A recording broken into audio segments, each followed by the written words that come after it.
Hello everyone, good morning, good evening. Welcome to another PMP Q&A session. Today we will be discussing 10 more questions. So let me just share my screen and then we will start. All right, question number 1.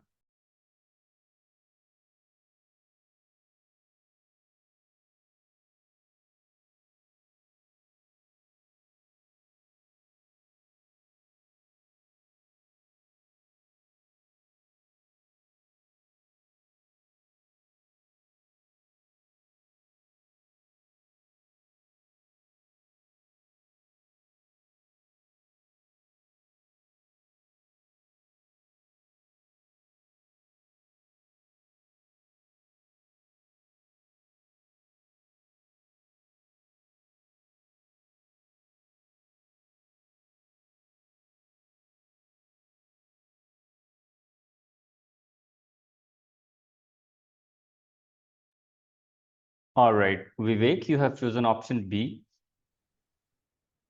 Yes, seems like we need better communication and better connect between the different divisions. So I just try to eliminate options. So function is like a team that is formed for particular work only with similar skill set. Projectized is also same where for a one project like we gather from different teams and they collaborate. But matrix organization where there is a each the team formation has been done with adding each team member from each division. So having this participation from each division will help in better communication. Divisional is something I think it's made up term, so that's why I'm going with option B.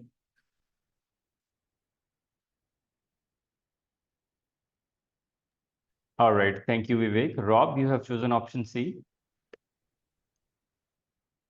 Yes, when I see um, frequent information sharing, collaboration between various divisions, um, you know, there may be some drawbacks for each of these, but projectized to me feels like that would be the most challenging since these are people who are brought in for a specific purpose. They don't really have any, corporate connections with other people within the organization. Divisions are there to do their job, and they don't really have any insight over other even who the other people are necessarily. That's where I'm coming from on C.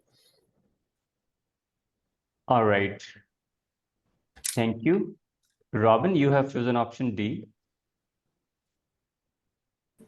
I considered all of them, and at the end of the day, divisional to me appears to be the most separated out of all the options. So that's why I chose option D. All right, so you think divisional is something different, so this might be the right answer. Other Yes. things we have read in the course, we didn't talk about divisional, so maybe this is the right answer. Okay, this is a quite confusing question. Why? Let's read the question. It says, during an organizational restructuring, you are evaluating different structures to improve communication across multiple departments. So what you're doing, you are evaluating different options to improve communication across multiple departments. In your organization, projects often require frequent information sharing. Means you required frequent information sharing and collaboration between various divisions or functions or departments. Now you need frequent information sharing, right? Considering this need for coordination, in which organizational structure is communication likely to be the most challenging, right? So what we want to do, we want to communicate across divisions or across departments. So in PMI textbook, there is no divisional structure. From that perspective, we can eliminate option D, but in some other texts, for example, some studies by Harvard Business Review, they have presented divisional organization also as type of division, but we can simply eliminate it because this is not part of the text. but I'll be explaining why. Now, we have three: functional, matrix, and projectized. So what we want to do, we want to communicate across different departments, right? This is what we want to do. So if we have cross-functional team, right? If we have cross-functional team, it would be much easier to communicate across different cultures, because all the members of the team, they would act as communication coordinator. You understand, everybody? If we have a matrix structure, what is matrix? Matrix is when you form a project management team by having people from different functions. So what we want to do, we want collaboration between various departments, divisions or departments. This is the same thing.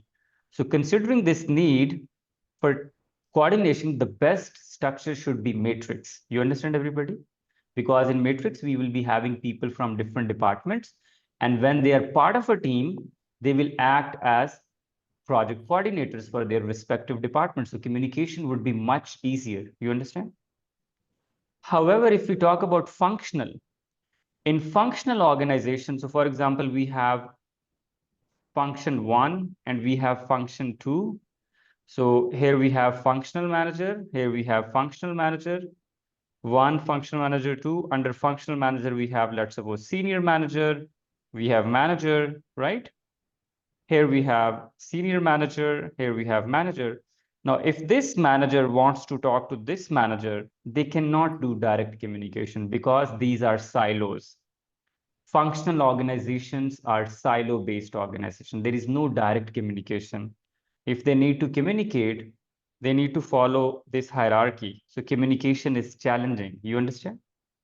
So when you're working in a functional organization, cross-functional collaboration becomes challenging, becomes difficult. So correct answer is option A, not option B, because in B, you improve communication. C, projectiles, you don't have any functions. You don't have any functions, so you don't need cross-functional collaboration. So B, C, D are incorrect answer. Correct answer is option A. You understand, everybody? So if you read the question, we want to share information across different departments, right? Considering this need, where the communication would be the most challenging. So communication would be challenging in functional organization, right? If we have divisional as an option in the text, then divisional would also be the right answer. However, we don't have divisional in PMBOK guide or PMI publication. So that's why we are going with option A, functional organization. You understand, everybody? So correct answer is option A, functional organization. Let's read the explanation.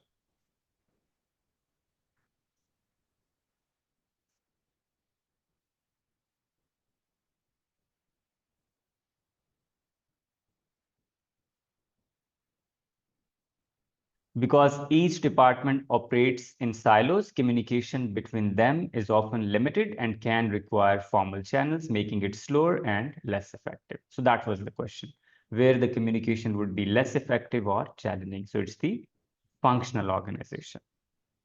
Next question.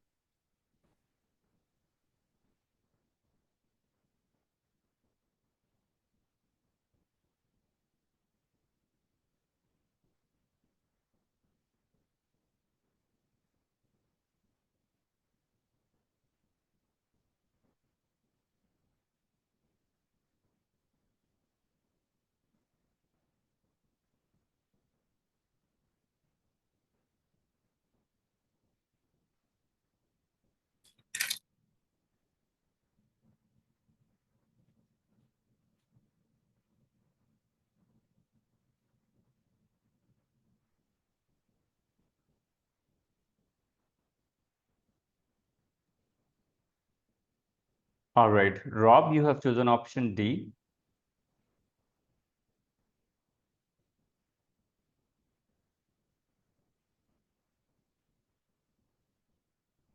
All right, Rob, you have chosen option D. D is in dog, yes. If you're, yes, yeah, that's what I thought. What should I do next before? So I feel I just eliminated number letter C I just don't see how that fits into what they're trying to get here. And it doesn't speak to authority levels, that sort of thing that I recall, hopefully. Before we do anything like B or A, I still feel like I need to know what is my authority level. So I need to look at the governance plan first. All right, thank you. Robin, you have chosen option B.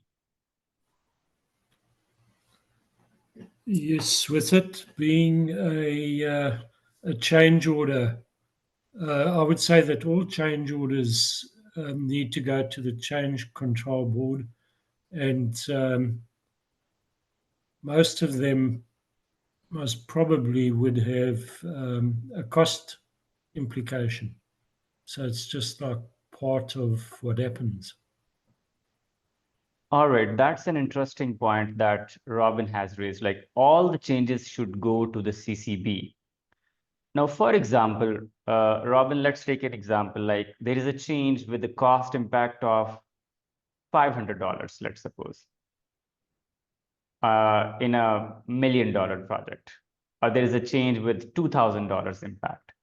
Do you think this change would go to the CCB, or project managers should have some level of authority to expedite things or just to make quick decisions rather than every change goes through CCB? What do you think? Which one is more practical? No, I think if it's, that word substantial it shows that it wouldn't be of a level that the project manager would be authorized to control. So if it's a minor one, $500 or whatever is specified, then that would be within his authorization.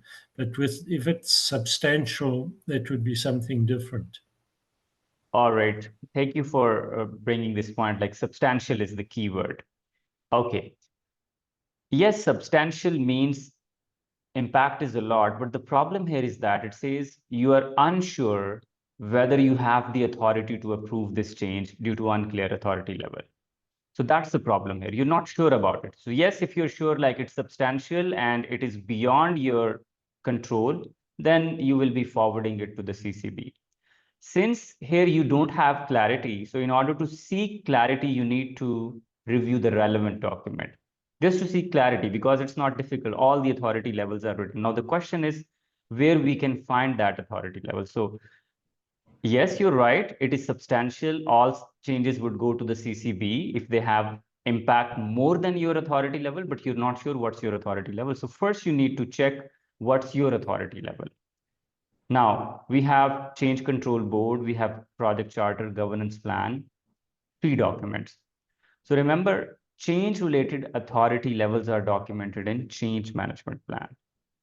Yes, governance plan defines high level authority, but the specific answer regarding change management, who will be approving which changes? So some changes would be approved by project managers. Some changes would be approved by project steering committee. Some changes would be approved by sponsor, right? So they have different levels.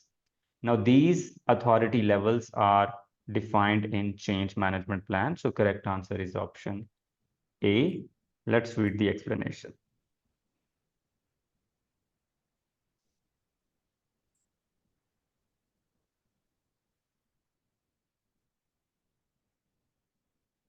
The change management plan outlines the processes, procedures, and authority levels for managing changes in project. And this is what we want to know.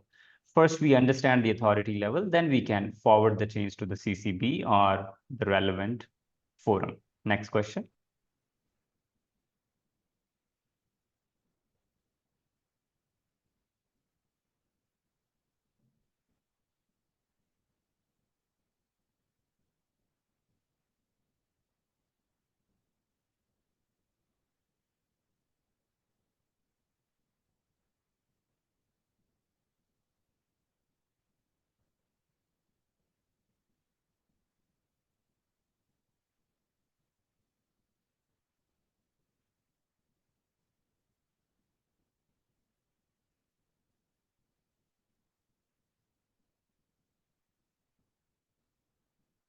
All right, Mohan, you have chosen option A. Yeah, so basically, they're asking us to how would you reduce the phenomenon of Parkinson's law, right? So A seems like a good option where you are reducing the allocated time. So if it is 10 days, you're basically giving them 5 days or 6 days, whatever, and encouraging the team to work efficiently and avoiding that procrastination, so that they deliver on time. All right, thank you. So most of you have chosen option A.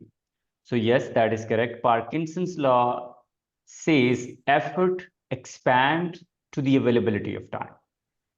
Effort expands to the availability of time means if a task requires, let's suppose, 5 days and you have allocated 10 days, so team members would be completing the same task in 10 days, right? Either they will be doing less work or they will be doing more work. The idea is they would be completing the work in 10 days, right? Regardless of the effort. So effort expands to the availability of time. So how Parkinson's law could be helpful? Reduce the time, right? If it is 10 days, give them 7 days because you know whatever time you will be allocating, team members would be adjusting their efficiency in a way to complete the task within allocated time. So by reducing the allocated time for task, encouraging team to work more efficiently and avoid procrastination, right? So Parkinson's law helps in avoid procrastination when you allocate less time to activities. Option B, by allocating more time to complex tasks. No, we don't assign more tasks, more time, because if we assign more time, it will take longer. Option C, by setting flexible deadlines that allow team members to take the time they need. So again, it is similar to option B. No, we don't do that. Option D, by optimizing the number of resources. It has nothing to do with number of resources. So correct answer is option A. Let's read the explanation.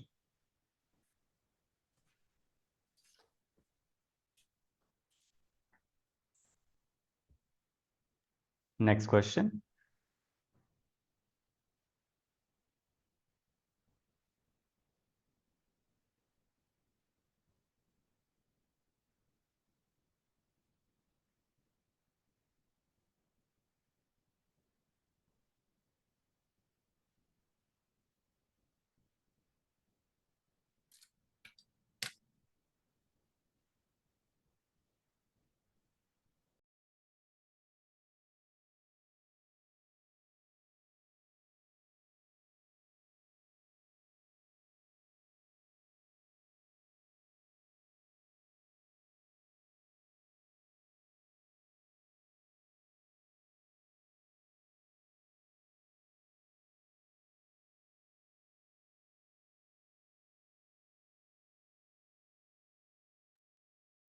All right, Mohan, you have chosen option C. Right. Basically, it's asking as to how would you effectively manage a team following the Bruce Tuckman's team model, right? And I felt like C was very close to what the ask was, because ultimately, as a leader or program manager, you're kind of adapting the leadership style based on the stage gate or the stages of the team formation, right? And development. So I was between C and D, and D also seems to be very close. But then I eliminated D because it's kind of saying that you're expecting you establish clear expectations. I think I eliminated that based on that because you're not, as a leader or program managers, expected to have clear expectations in all stages of the team dynamics, right? So at some point there has to be a servant leader aspect of it where you are empowering the team. So really I eliminated that based on that. All right, thank you. Vivek, you have chosen option B. Yes, actually, I was confused between B and D because as per Tuckman's model, like it's forming, norming, those are the stages. So D also looks more relevant at where we are having correct expectation how the team will evolve. But the final goal for the team is to become self-organized and effective. So that's why I like lean more towards option B. All right, thank you. Anton, you have chosen option D. Yes, good evening, everyone. I still think D is the closest one, even by elimination. The Bruce Tuckman's formula or algorithm says teams would form, storm, then norm, and then finally perform. So A has nothing to do with clear roles and responsibilities in this formula, right? B would be, again, there's nothing about self-organization. And your leadership style, well, maybe partially, but I still think D is the most closest answer. All right, thank you for explanation. Now, if you read the question, it says, how does Bruce Tuckman team development model primarily benefit you in managing the team? So you want to manage your team. So how Tuckman team development model could assist you? That's the question. So as Anton mentioned, option A has nothing to do with it, like by helping you set clear roles and responsibility for each team member to ensure alignment. No, we don't do that. Maybe you will be doing that in just forming stage, but this is not the requirement in all the stages, right? So A can't be the right answer. B, by helping you, enabling you to guide the team to self-organize and become more effective quickly. That's the ultimate goal that we want to achieve. But what we will be doing in other stages, yes, ultimately we will be self-organizing, but what we will be doing in forming, what we will be doing in storming. So it's not just self-organization, it's conflicts management, it's coaching, it's normalization, right? There are other aspects of team development as well. So B does not address the problem which is stated in the question. Option C, by allowing you to adapt your leadership style to match the team's maturity and development stage. So correct answer is option C. How it helps you? It helps you to change your leadership style according to team dynamics. So if you understand what are team dynamics in forming, these are team dynamics, so you can adjust your leadership style. Now team has moved from forming to storming, you will be adjusting your leadership style. Now team has moved from norming to performing, you will become servant leader, right? So from directive leadership style to coaching leadership style to servant leadership, right? This is how Bruce Tuckman team development helps you in managing the team. So correct answer is option C. Option D, by helping you establish clear expectations for how team dynamic will evolve. Yes, you can understand, okay, how team would be behaving, but it all depends on actual environment. What are the team dynamics in actual? So again, it won't help you just by setting the expectation. What you are doing in response to that, what actions you are taking. So more specific answer is option C. It helps you in adaptation of your leadership style. Let's read the explanation.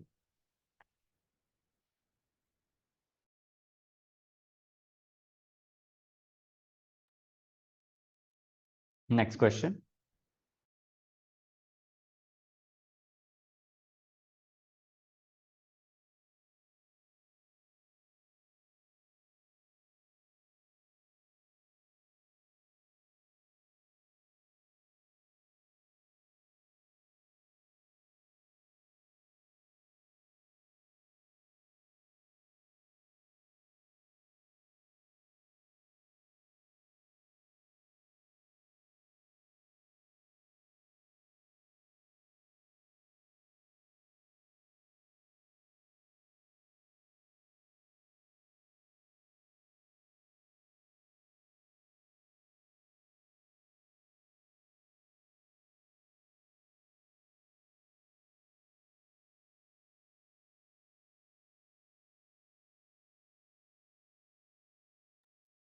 All right, Vivek, you have chosen option A.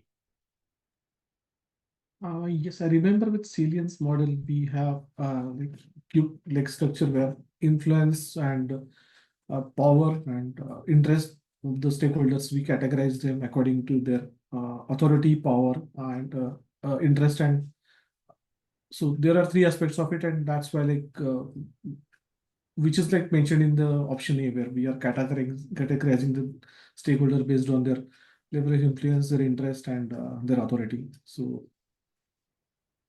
that's why All I right. choose option. Yeah. All right. Thank you. So Has, you have chosen option D. Yeah, Salience model has I believe, three circles, right? Power, legitimate, and urgency. And all of this is done to identify the needs of the customer, how we're going to communicate with them, how do we going to engage them, basically. That's so identification of the stakeholders into each of these categories, basically their needs, right? How we are going to the needs of how they need to be communicated. If we identify them, that's what we need here. So that's how I felt it is help you in identification. All right. Thank you for explanation. So in Salience model, we have three different aspects like power, legitimacy, and urgency, right? How powerful a stakeholder is, right? So their ability to influence project or their ability to support project, legitimacy, their relevance, how relevant they are, urgency, how urgent it is to fulfill their demands. Now, power, legitimacy, and urgency is not just to understand needs of the stakeholder only. Need is just one aspect of it. We also understand how they can influence your project, right? So maybe they're not needing anything, but they have a lot of power. They can influence the project. So how we will be dealing with them. So it's not just needs. It's a comprehensive understanding of different dimensions, right? So what we do with the help of Salience model, we categorize stakeholders in 7 different categories. Remember that Venn diagram that we discussed in the course, right? So we have power, legitimacy, and urgency, and then we see which stakeholders are more important in the middle section. Both those are called definitive stakeholders, dormant stakeholder, dangerous stakeholders. So the fundamental purpose is categorization. Once we categorize, then we see, okay, how we will be managing those stakeholders. So correct answer is option A, categorization. Option B, to build strategic partnership amongst stakeholders. No, that's not the purpose. Option C, to identify stakeholders with conflicting interests. No. To identify stakeholders' needs. No, not just needs. We understand their power. We understand their, relevance. We understand their level of urgency, right? So correct answer is option A. Let's read the explanation.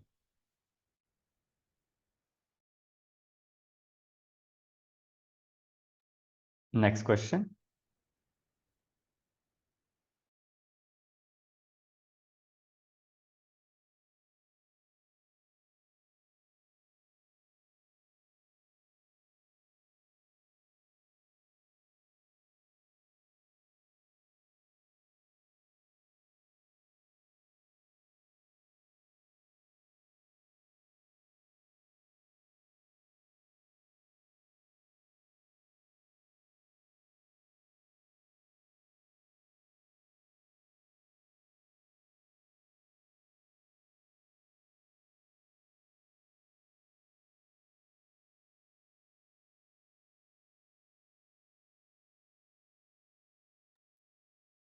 All right, Vivek, you have chosen option D. Seems like you just took 10 seconds.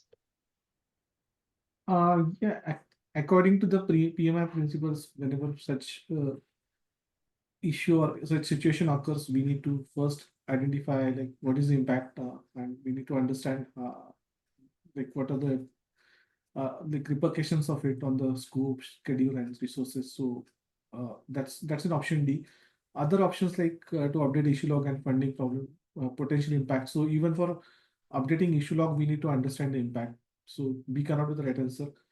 So once we have impact and all the correct details are with us, then we can discuss with the project sponsor about the potential solutions. So and even the step C can be also taken later once we have impact and everything in place. So that's why I chosen option D.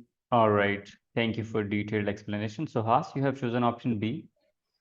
Yeah, I mean, the first thing ideally it has to be updating the issue log, but then, I do see its potential impact on the project, which actually, points to point T, which says, without doing the assessment, I cannot do the update.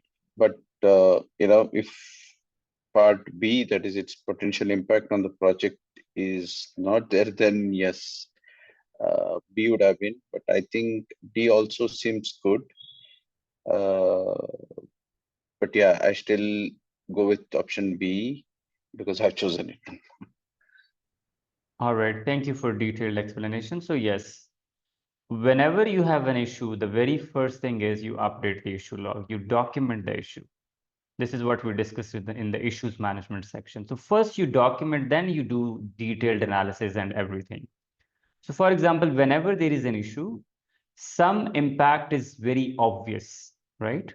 That you can document. But then you need a detailed assessment as well. So before you do detailed assessment, the first thing is you need to update the issue log. Remember this. Whenever there is an issue, the very first thing is you will be documenting it, and then you will be moving towards detailed assessment, appointment of issue owner, and tracking and stuff like that. So here we have an issue, right?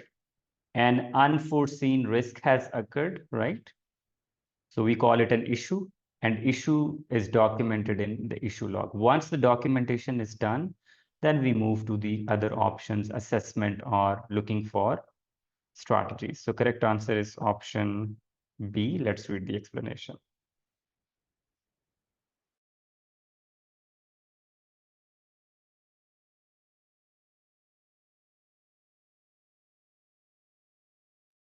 Next question.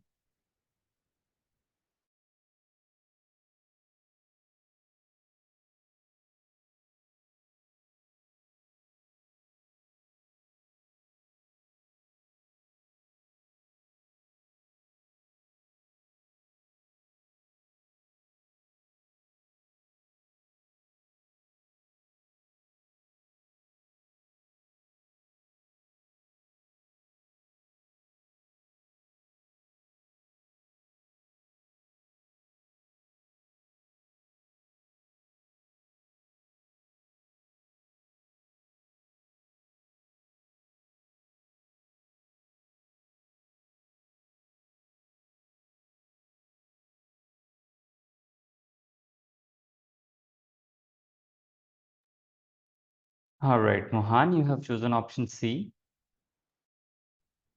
Yeah, so what is the best way to convince senior management, right, who seem to be not very well versed with the hybrid approach? I feel like a demo. So I think I was between A and C, and conducting feasibility study to explain how the hybrid model works. I think that was a little bit less potent than C, which is present a demo of the hybrid methodology. So if you have an actual functional or whatever wireframe of the actual product, then you can demo that and show that this is a valid methodology. That would be a best option. So I went with C.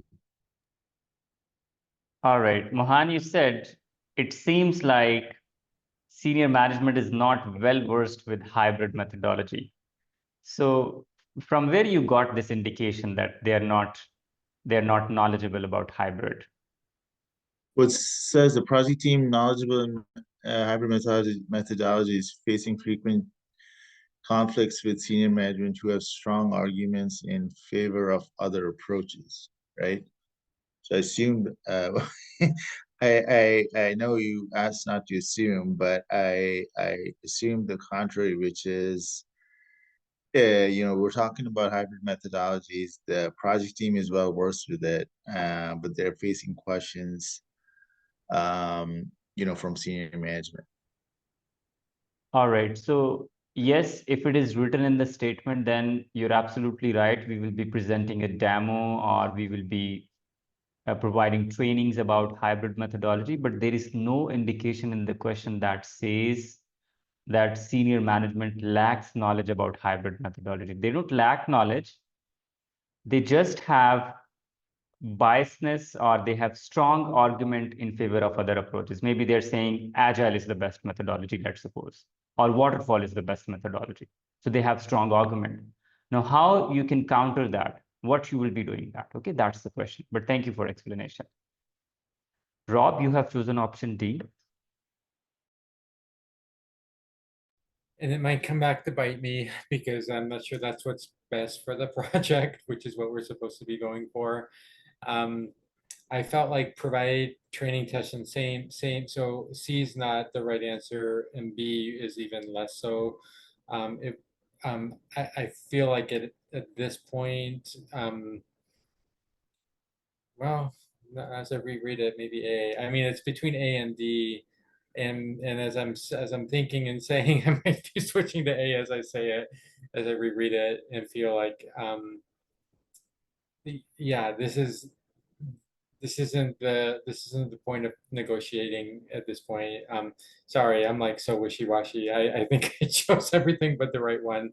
And I think the right one is A. All right, thank you for detailed explanation. Now, what's the problem here? The problem here is that you are advocating for hybrid approach, and senior management, they have strong arguments in favor of other approaches. So we have a clear difference of opinion or conflict. When we have conflict, we need to negotiate with senior management. Why negotiation? Because the word negotiation means we need to listen to the point of view of senior management rather than just focusing on our point of view. So all other options, conduct feasibility study, provide training, present a demo. So we are emphasizing on what we want them to do. You understand? But they have a strong argument in favor of other approaches. So three options, A, B, C, these three options do not address this, who have strong argument in favor of other approaches. So we need to listen to them, right? How we can listen to them if we negotiate with senior management where we understand their concern, and then we can provide our counter arguments. So A, B, C, it's just a one-dimensional approach where we emphasize, okay, this is the hybrid approach, just do it. And we ignore what arguments they have for other approaches, right? So the only option that addresses, or that is a balanced approach, we will be negotiating with the senior management to agree on appropriate approaches or process, right? So correct answer is option D. All other options are incorrect. Let's read the explanation.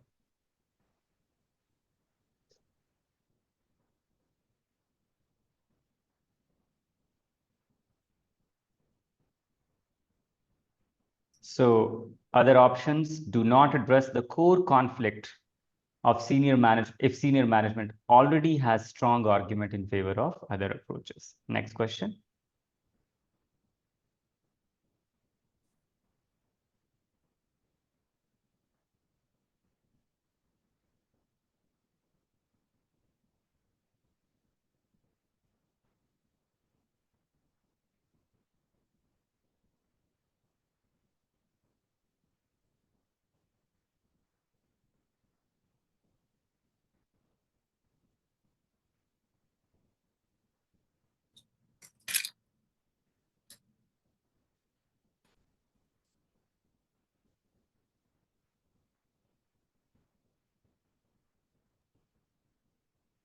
All right, Mohan, you have chosen option B.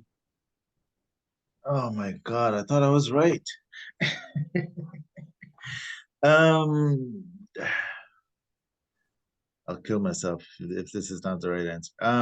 Basically, it's being rejected, right? And I think the question is, as a project manager, what would you do first? I mean, it was between A and B, right? I would, as a project manager, try to review and refer to the acceptance criteria to verify components meet the required standards, right? I mean, if that's the first thing I would do, and then second thing I would do is then review the contract and try to negotiate a solution with the vendor. But first I want to understand, go back to the acceptance criteria and verify this is really it's if the product has met the standards. All right, thank you. Rob, you have chosen option B. For the exact same reasons that were just spelled out. And I would do the very next thing as well. All right, thank you. So actually, I wanted to call Robin's name. Robin, you have chosen option B, Okay. but thank you for answering. Option B seemed to me as the only viable answer. I was slightly hesitant when, because the first sentence read defective, and option B would be referring to compliant. But it would have been easier if the first sentence actually said that it wasn't compliant. But anyhow, that's why I chose B as the closest. All right, thank you for detailed explanation. So what's happening here? Sponsor has rejected the work, stating that it is defective. However, the vendor claims that the component meets the agreed terms. So there is a difference of opinion here. There is a conflict here. So as a product manager, what should you do first? So first you need to determine if the claims of the vendor are correct or what sponsor has done that is right. So how we can do that? By reviewing the acceptance criteria, because work is rejected or accepted based on acceptance criteria. So we will be reviewing acceptance criteria to verify if the component meets required standard or not. Once we do that, then we will be doing other things. What's wrong with option A? Option A also, it's saying the same thing, but the problem is that it is less specific as compared to option B. So we have already discussed this. For example, if you have two options, one is project management plan and second is risk management plan. So risk management is more specific answer. Project management plan is collection of all the plans. So contract is collection of everything, all the terms. Acceptance criteria specifically addresses the concern or the problem which is stated here. So how you can resolve this confusion? By reviewing the acceptance criteria. We won't be signing or going for amendment before analysis. Initiate the dispute resolution process as outlined in the contract. First, we need to understand if you have any dispute or not. So correct answer is option B, refer to the acceptance criteria. Let's read the explanation.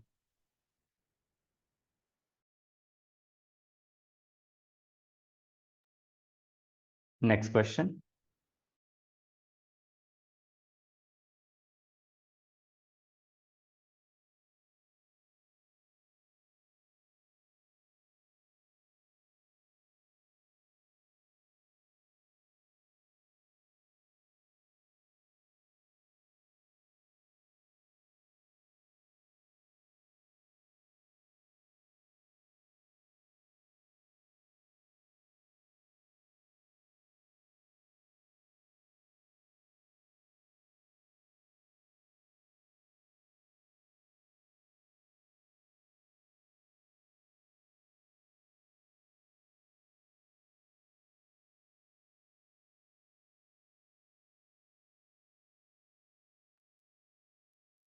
All right, it seems like Mohan only reads options. So Mohan, you have chosen option C.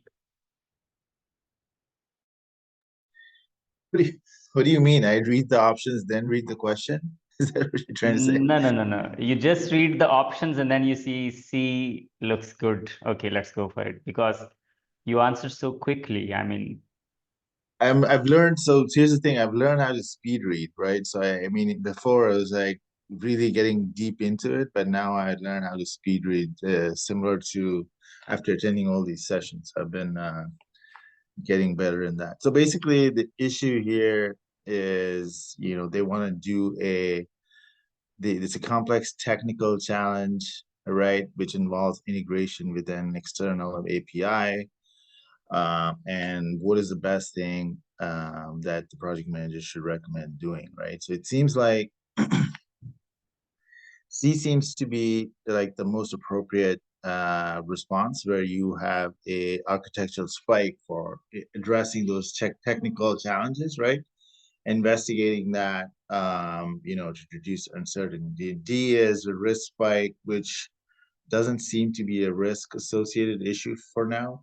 That's why I limited that, and A and B are, unrelated.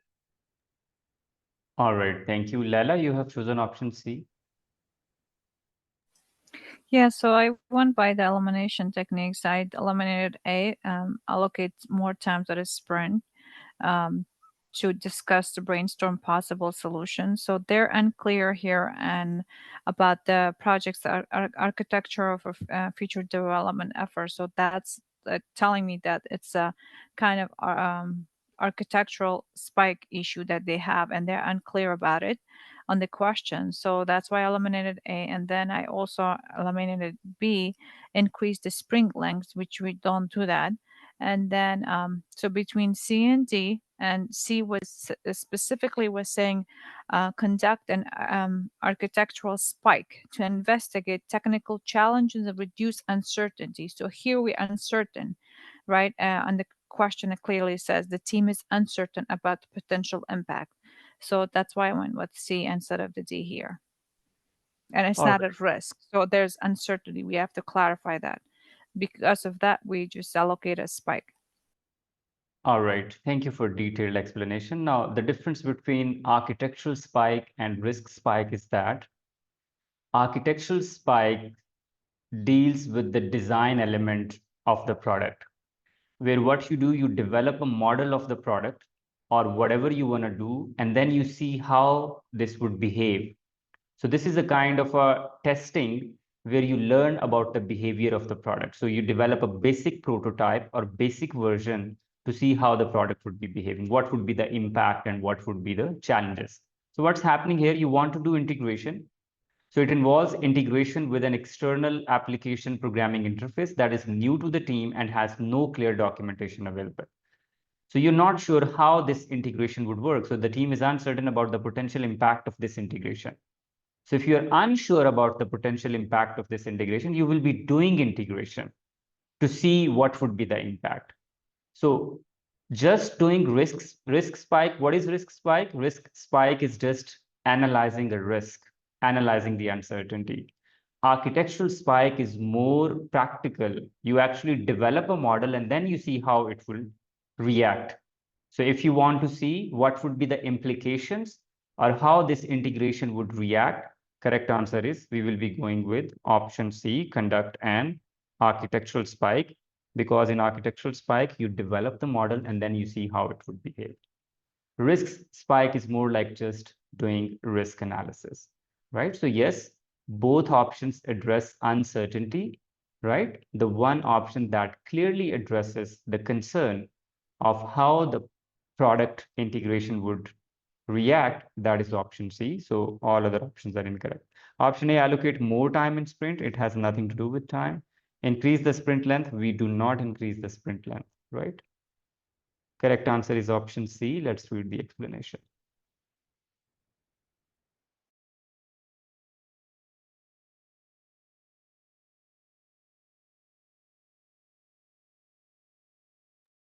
So this approach allows the team to experiment with API. So architectural spike is experimentation. So experimentation is better than just conducting a risk spike. Next question.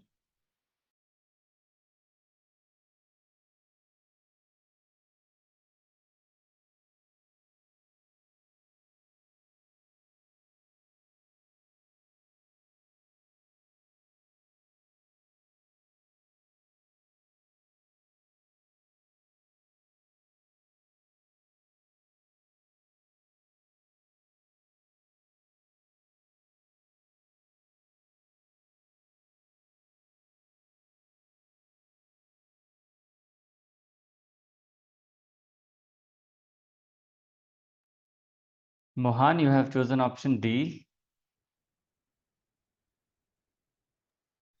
Yeah, so it's a fifth sprint, and the team is encountered a critical bottleneck. And basically, the key is also that it's not showing any noticeable improvement over the past few weeks. So what should the Scrum Master do? I think all the options were really good. I mean, but A and C, you're doing that anyways, right? In all the previous 4 sprints. And still it has resulted in this critical bottleneck. So that's why I eliminated both those options. I eliminated B because consulting with QA, quality assurance and quality control to seek their insights really doesn't solve the problem. And here it's assuming that there is some defect related issue or process related issue. So I think I went with D because you're trying to understand where the issue is, and thus conducting an audit would be the best option. All right, thank you. So Has, you have chosen option A. Yeah, I think the reason I chose option A, I mean, again, it's between A and D. The only reason I chose option D is because conducting an audit will take time, right?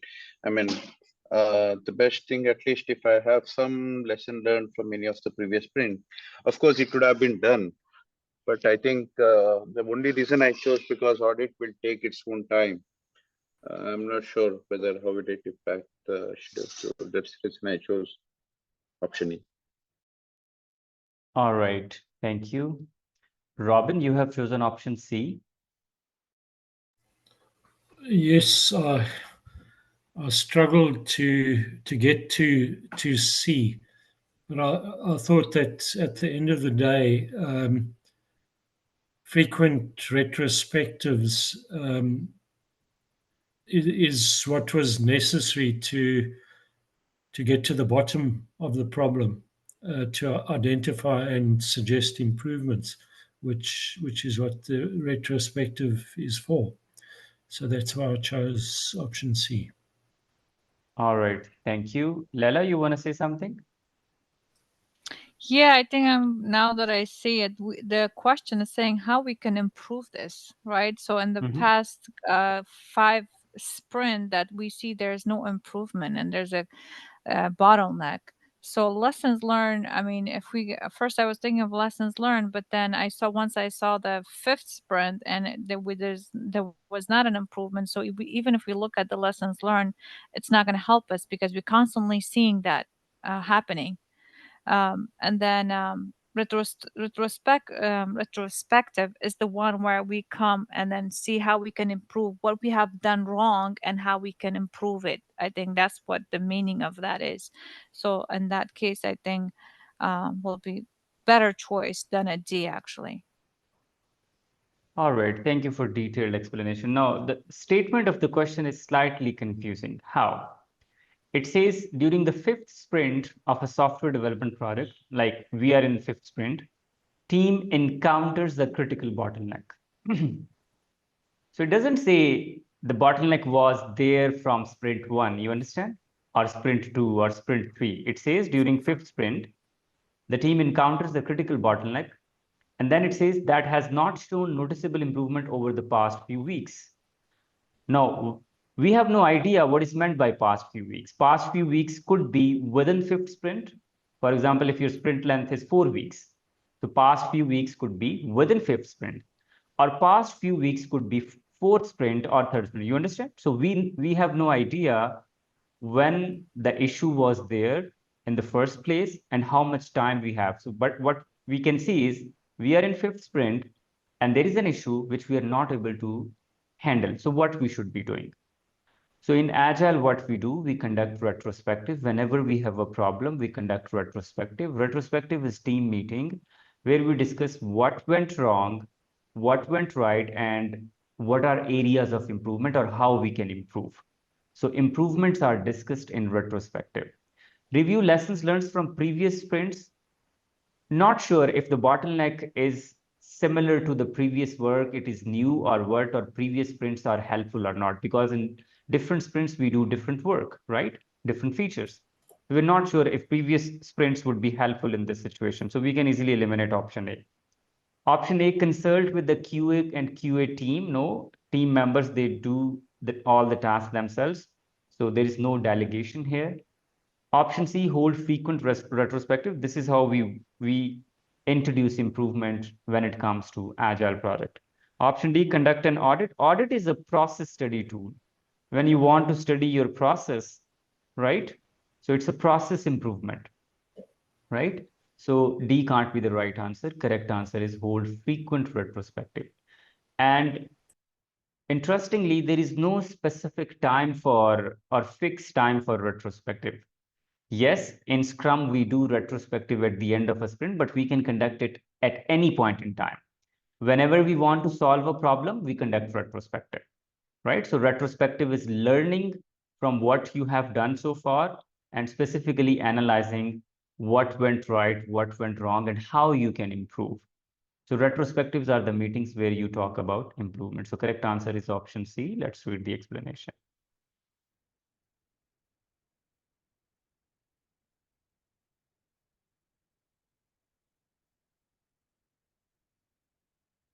So there's a comment in the chat window, but you are trying to address the critical bottlenecks. Yes, you are trying. Still, the answer is retrospective. If one retrospective doesn't work, you will be conducting another retrospective. You will be sitting again and we'll be discussing, okay, what we can do now. So again, it's a retrospective, right? So retrospective means conducting a meeting to discuss potential improvement possibilities. So if you have conducted one retrospective and it doesn't work, you will be conducting another retrospective. If it doesn't work, you will be conducting another, because in each retrospective, you will be finding new ways of handling problem. All right, everybody, we're done with today's session. So that's all. Just put your score in the chat window, please. What's your score in today's test? So 60%, 60%, 60, 50, 60, 50, 60, 50, 70, 60. All right. A few of the questions were slightly confusing, but these questions are almost similar to the real exam. So you can expect similar level of performance in the real exam. Also, those who are watching on YouTube, if you want to join my next course, you just need to drop a text here. My next course is on September 21st, 22nd, 28th, 29th. It's a weekend course. You can join this. All right, everybody, take good care of yourself. I'll see you tomorrow. Take care. Bye. Very much. Thank you.